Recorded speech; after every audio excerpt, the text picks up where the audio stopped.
అందరికీ నమస్కారం. మన అపరాజిత పీఠం ఛానల్కు స్వాగతం. ఇంతకు ముందర మా వీడియోలో బగళాముఖి కవచం గురించి పెట్టి ఉన్నాం. అయితే ఈ బగళాముఖి దేవత ఎవరు, ఈవిడ విద్యా సాధన వలన ఏమి లభిస్తాయి, ఈ విద్య వల్ల ఉపయోగాలేమిటి తదితర విషయాలను ఇప్పుడు తెలుసుకుందాం. వారాహి అంటే వరాహముఖం కలిగిన దేవత, నారసింహి అంటే సింహముఖం కలిగిన దేవత, అలాగే బగళాముఖి అంటే బగళ యొక్క ముఖము కలిగిన దేవత. అయితే బగళ అన్న శబ్దము నిఘంటువులలో ఎక్కడా కనిపించదు. దేవత యొక్క ఆకారం అన్ని చిత్రాలలోనూ ధ్యాన శ్లోకాలలోనూ మానవ ముఖంగానే ఉన్నట్టు చెప్పబడి ఉంది. దీనికి పండితులు రెండు రకాల అర్థాలు చెబుతున్నారు. బకంలాతి ఇది బకళ, అదే బగళ అయింది అనగా కొంగ ముఖము కలిగినది అర్థం. మరొక అర్థం కశ్యప పశ్యక అయినట్లు, హింస సింహ అయినట్లు, కళ్ళెం అన్న అర్థం కలిగిన వల్గ శబ్దం వర్ణ వ్యత్యయం చేత వగళ అయిందని, వభయోరభేద అన్న సూత్రం చేత బగళ అయిందని కొందరి అభిప్రాయం. రుద్రయామళంలో ఈ దేవత స్తుతి ఏ విధంగా చేశారో చూద్దాం. సౌవర్ణాసన సంస్థితాం త్రినయనాం పీతాం సుకోల్లాసినీం హేమాభాంగ రుచిం శశాంక మకుటాం సచ్చాంపక స్రవ్యుతాం హస్తైర్ముద్గర పాశ వజ్ర రసనాః సంవిభ్రతీం భూషణైః వ్యాప్తాంగీం బగళాముఖీం త్రిజగతాం సంస్తంభినీం చింతయేత్. అంటే బంగారు రంగు శరీర కాంతితో పసుపు రంగు వస్త్రాన్ని ధరించి, పచ్చని చెంపక పువ్వుల మాల ధరించి, 4 చేతులతో గద, పాశము, వజ్రము, శత్రువు యొక్క నాలుక పట్టుకొని, చంద్రాలంకృతమైన కిరీటంతో 3 కన్నులతో బంగారు సింహాసనం మీద కూర్చుని ఉండే శత్రుస్తంభిని అయిన దేవత ఈమె. వాక్కును స్తంభింపచేయడం మాత్రమే కాకుండా వాక్కును ప్రసాదించే గుణం కూడా ఈ దేవతలో ఉంది. కొన్ని తంత్రాలలో ఈవిడ వర్ణన విభుజగానే ఉంది. అదెలా ఉందో చూద్దాం. జిహ్వాగ్రమాదాయ కరేణ దేవీం వామేన శత్రూన్ పరిపీడయంతీం గదాభిఘాతేన చ దక్షిణేన పీతాంబరాఢ్యాం ద్విభుజాం నమామి. ఎడమ చేతితో శత్రువు యొక్క నాలుకను పట్టుకొని, కుడి చేతిలో ఉన్న గదతో శత్రువును మోదుతూ ఉంటుంది అని దీని అర్థం. మధ్యే సుతాబ్ది మణిమండప రత్నవేదీ సింహాసనో పరిగతాం పరిపీత వర్ణాం పీతాంబరా భరణమాల్య విభూషితాంగీం దేవీం స్మరామి ధృతముద్గర వైరిజిహ్వాం. సుధా సముద్రంలోని మణిమంటపం నందు రత్నవేదికపై సింహాసనం మీద ఆసీనురాలై భక్తులను అనుగ్రహిస్తూ ఉంటుందని మరొకరు చెప్పిన విషయం. ఈ దేవత గొప్పతనాన్ని వర్ణిస్తూ ఇంకొక శ్లోకం కూడా ఉంది. ఆ శ్లోకాన్ని చూద్దాం. వాదీ మూకతి రంకతి క్షితిపతి వైశ్వానరస్సీతతి క్రోధీ శామ్యతి దుర్జన సుజనతి క్షిప్రానుగ్రహ ఖంజతి గర్వోఖర్వతి సర్వవిచ్ఛ జడతి త్వద్యంత్రిణా యంత్రితః శ్రీనిత్యే బగళాముఖి ప్రతిదినం కళ్యాణిం తుభ్యం నమః. అంటే రోజు బగళాముఖి సాధన చేసేవారి ఎదురుగా ఎవరూ వాదించలేరు. వారికి అందరూ వశీకృతులవుతారు. అగ్ని చల్లబడతాడు, కుపితుడు శాంతుడవుతాడు, దుర్జనుడు సుజనుడవుతాడు, మహావేగి నెమ్మదిస్తాడు, గర్వితుడు వినయవంతుడవుతాడు, సర్వజ్ఞుడు కూడా జడుడవుతాడు. బగళోపాసకుని ముందు ఎంతటి వారైనా తల వంచక తప్పదు. ఈ బగళాదేవతకు బకముఖి అనే పేరు కూడా ఉందని ముందే అనుకున్నాం. హంస పాలను నీళ్లను వేరు చేస్తే కొంగ మూర్ఖత్వానికి ప్రతీక, బూటకానికి మారుపేరు. హంసను కొంగగా మార్చేది ఈ బగళాముఖి. ఈ దేవతను అంతటా పసుపు నిండిన మూర్తిగా ధ్యానించాలి. అంటే బట్టలు, ఆభరణాలు, మాలలు అన్నీ పసుపుమయంగా ఉంటాయి. పీతాంబరాభరణ మాల్య విభూషితాంగిగా ధ్యానించాలి. ఇక ఈ ఉపాసన చేసే సాధకుడు కూడా పచ్చని బట్టలు కట్టుకోవాలి. ఈ దేవత యొక్క ఏకాక్షరి మంత్రాన్ని పసుపు పూసలున్న మాలతో 1,00,000 సార్లు జపించాలి. అయితే ఎందుకు అన్ని చోట్ల పసుపే వాడాలి? పసుపు రంగుకి ఈ దేవతకు ఉన్న సంబంధం ఏమిటి? ఇప్పుడు చూద్దాం. నిత్య సత్యాన్ని వేదం హిరణ్యవర్ణంతో ఉన్నట్లు చెప్పింది. హిరణ్యవర్ణం అనగా పసుపు వర్ణం. ఆ వర్ణమే, ఆ సత్యమే భౌతిక ప్రాణ మనస్సులకు సంబంధించిన లోకాలుగా అవతరించిందని పురాణ వచనం. బంగారు వర్ణమే సృష్టిలో అన్నింటినీ అణచివేసే పచ్చని వర్ణమై మనోరూపాన్ని చెందింది. ఈ ఆలోచించే మనసు సహజ జ్ఞానాన్ని, ఉత్సాహాన్ని, ఉత్తేజాన్ని అణచివేస్తుంది. బంగారు రంగు తన కాంతిని అణచుకొని పసుపు పచ్చగా మారుతుంది. ఈ పసుపు రంగు మిగిలిన రంగుల్ని అణచివేస్తుంది. మిగతా రంగుల తళతళలు తగ్గించాలంటే పసుపు రంగును వాడతారు కదా. అలాగే పసుపుకు సంస్కృతంలో పీత అని పేరు. పీత అంటే త్రాగబడేది. మిగిలిన రంగులు దీనిచే తాగబడతాయి.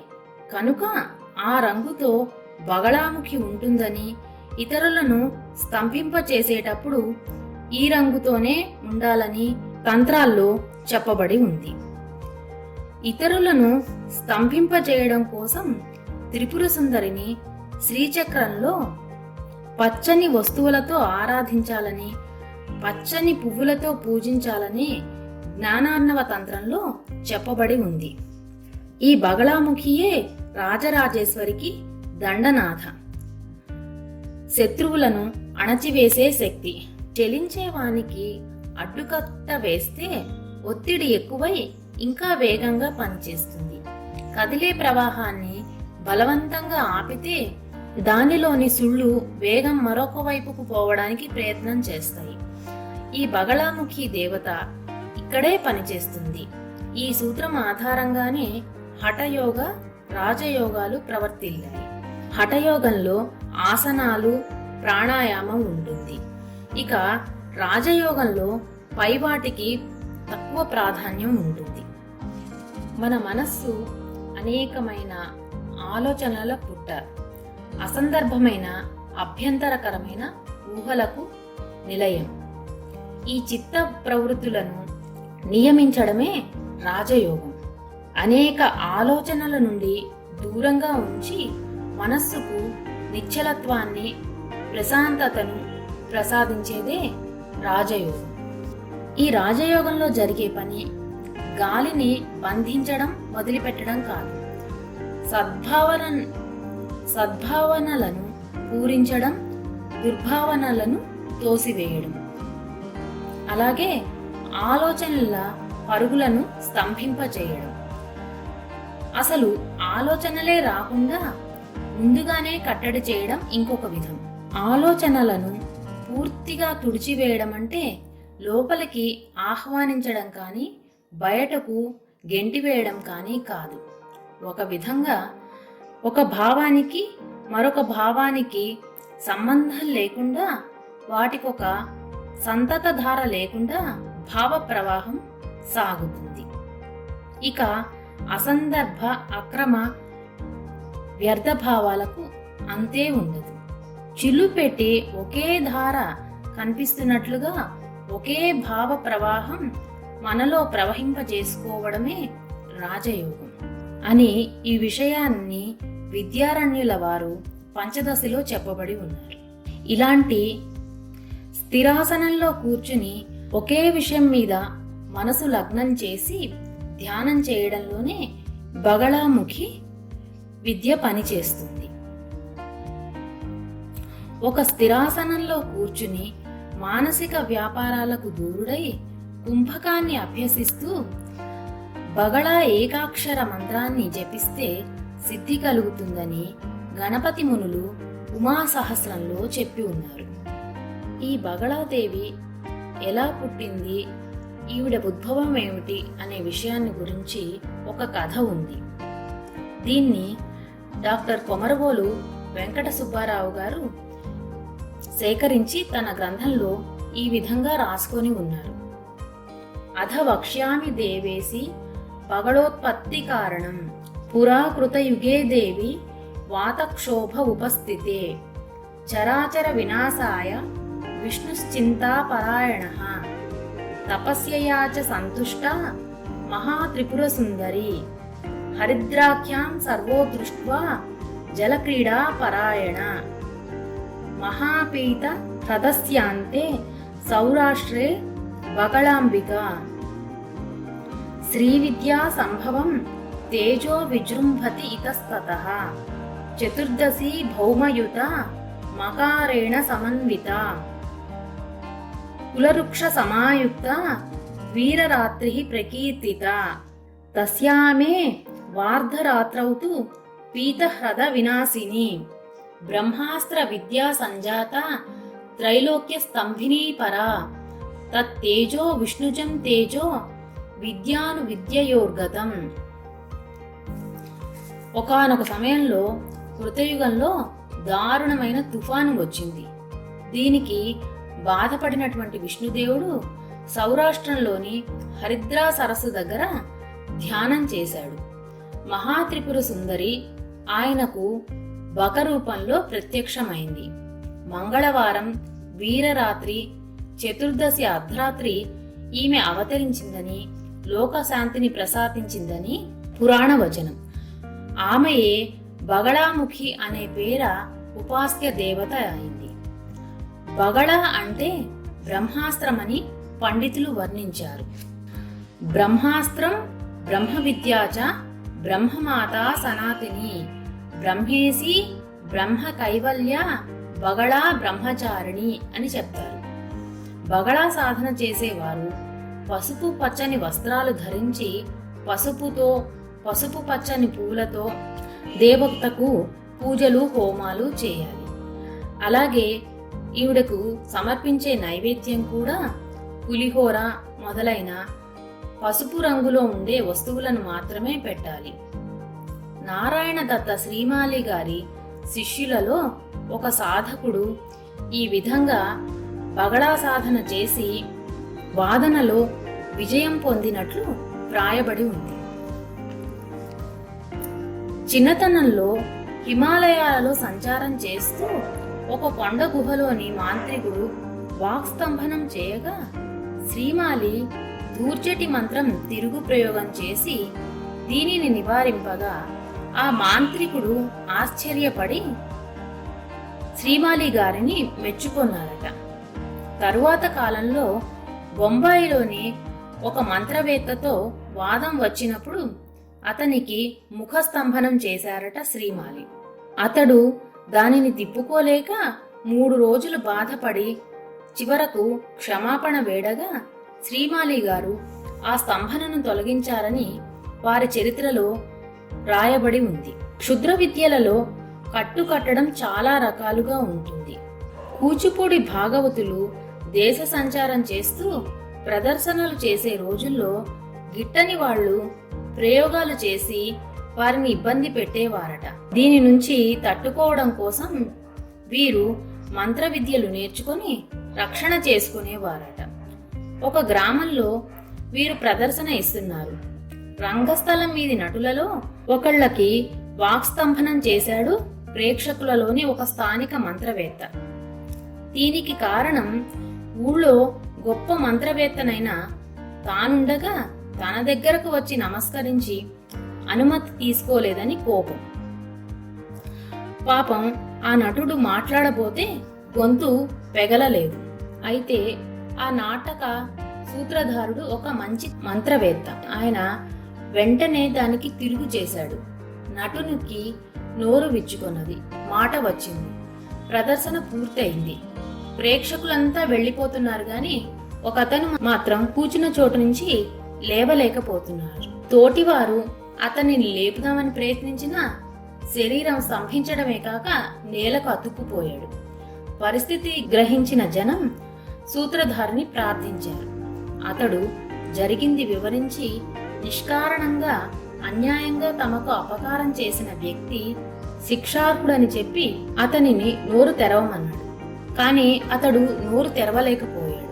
చివరికి అందరి బలవంతం మీద నోరు తెరిచాడు. కూచిపూడి పండితుడు అతని నోట్లో మంత్రించిన నీళ్లు చల్లాడు. వాడి పళ్ళు ఊడిపోయాయి. అతని క్షుద్ర విద్య స్పష్టోచ్చారణ ఉండదు కాబట్టి పనిచేయటం మానేస్తుందని తెలిపాడు. ఇప్పటికీ పల్లెటూళ్లలో చేతబడి చేస్తారంటే పళ్ళు ఉడగొడుతూ ఉంటారు. పూర్వకాలంలో మూలి కట్టడం అనే మరొక విద్య కూడా ఉంది. మంత్రవేత్తల మధ్య బలాబలాల పోటీకి ఇది ఒక పరీక్ష. ఒక డబ్బు మూటను ఊరి మధ్య రచ్చబండ దగ్గర పెట్టి చుట్టూ గీతలు గీసేవాళ్ళు. ఈ గీసిన గీతలు దాటుకుంటూ వెళ్ళి ఆ డబ్బు తీసుకోగలిగితే ఆ తీసుకోగలిగిన వాడే గొప్ప మాంత్రికుడు అన్నమాట. ఇద్దరు మాంత్రికుల మధ్య జరిగే ఈ పోటీ చూడటానికి జనం విరగబడి వచ్చేవారు. గిరిగీసిన మాంత్రికుడు పోటీదారు గిరి దగ్గరకు వచ్చినప్పుడు తన ప్రయోగ శక్తిని చూపేవాడు. వచ్చిన వాడి కాలు చేయి చచ్చుబడి స్తంభించిపోయేది. లేదా తన దగ్గర చింతబరికతో నేల మీద కొడుతూ ఉంటే అవతల వాడి వీపు మీద వాతలు పడినట్లు కనిపించేవి. వీటిని తట్టుకుంటూ వెళ్లి ఆ ప్రయోగాలకు తిరుగు వేస్తూ డబ్బు మూటను గెలుచుకునేవాళ్ళు. లేదా ఓడిపోతే డబ్బు సమర్పించుకునేవాళ్ళు. ఇక సంస్కృతం, వేదం, తంత్ర గ్రంథాలు రాని వారి కోసం మహాశివుడు శాబర రూపుడై ఈ విద్యలు చెప్పారని పెద్దలంటారు.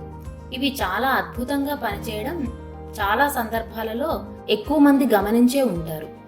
బగళాముఖి వంటివి ఈ శాబర విద్యలలో కొన్ని కనిపిస్తూ ఉంటాయి.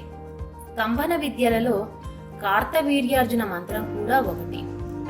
రాజ, చోర, సర్ప, వృచ్చిక, సింహ, వ్యాఘ్ర, వరాహాది సమస్త గ్రహ చోరాది హస్తపాదాది వక్రములను స్తంభింపచేయునవి ఈ మంత్రంలో ఉన్నవి. ప్రాచీన కాలంలో దీపం వెలిగించి కార్తవీర్యార్జున అని 3 సార్లు అంటే ఆ ఇంటికి దొంగల భయం ఉండేది కాదుట. ఏ దొంగ అయినా రాత్రివేళ ఆ ఇంటిలో అడుగు పెట్టాలని వస్తే కాళ్ళు కదలక ఆగిపోతాయి అని దత్తాత్రేయ తంత్రంలో చెప్పబడి ఉంది. కర్నూలు జిల్లా మంత్రవేత్త పసుమాముల సుబ్బరాయ శాస్త్రి గారు 7 కోట్ల దత్తాత్రేయ మంత్రం చేసి అంగవిద్యగా కార్తవీర్యార్జున సాధన కూడా చేసి మంత్రసిద్ధిని పొందారు. అలాంటి ఆయన ఒకరోజు రాత్రిపూట అడవి మార్గంలో వస్తూ ఉంటే దొంగలు ఎదురుపడ్డారు. ఆయన నిర్భయంగా కార్తవీర్యార్జున మంత్రాన్ని జపిస్తూ ముందుకు సాగిపోయాడు. ఒక్క దొంగ కూడా కదల్లేదు, మెదల్లేదు. అలాగే ఈ సుబ్బరాయ శాస్త్రి గారి దగ్గర ఇంకొక విశేషం కూడా ఉంది. ఈయన మహోపాసకుడు, స్తంభన విద్యలలో ఆరితేరినవాడు. ఆ ప్రాంతాలలో ఎవరికైనా పాము కరిస్తే వాళ్ళని మంచం మీద వేసుకొని సుబ్బారాయుడు గారి దగ్గరికి వెళుతున్నాము అని నమస్కారం చేసి తీసుకెళ్తే ఆయన మంత్రం వేసి బ్రతికించేవారు. అంతటి శక్తి సమన్వితుడు ఈ మహానుభావుడు. అలాగే వేదంలో కూడా ఒక స్తంభన కథను చెబుతారు. వశిష్ఠునికి విశ్వామిత్రునికి విరోధమని చాలా చోట్ల చెబుతూ ఉంటారు. ఒకసారి వశిష్ఠ మహాముని నకులీ విద్యను ప్రయోగించి విశ్వామిత్రునికి వాక్స్తంభనం చేశారట. అప్పుడు విశ్వామిత్రుల వారికి పెదవులు ముడుచుకుపోయి నోరు మూసుకొని పోయి తెరవబడలేదు. నిస్సహాయుడైన విశ్వామిత్రునకు భార్గవులు సహాయం చేశారట. అయితే దీన్ని బట్టి వేదకాలంలో కూడా కట్టు కట్టడం, విప్పడం ఆయా మంత్ర ప్రయోగాలతో జరుగుతూ ఉండేవి. పడగలెత్తిన పాముకు కట్టుకట్టే సర్పమాంత్రికులు ఈ దేశంలో ఒకప్పుడు చాలా మంది ఉండేవారు. గారుడ మంత్రసిద్ధులు మంత్రోచ్చారణ చేస్తూ చెయ్యెత్తితే చాలు, చూస్తే చాలు, ఎంతటి మహాసర్పమైనా కదల్లేదు, మెదలలేదు.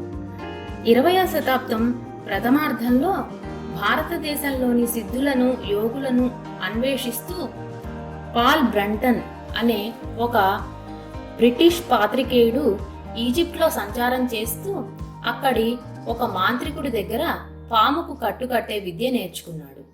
ఆ విద్య వల్ల పాము నోరు మూసుకుపోయేది, కదలగలిగేది కాదు.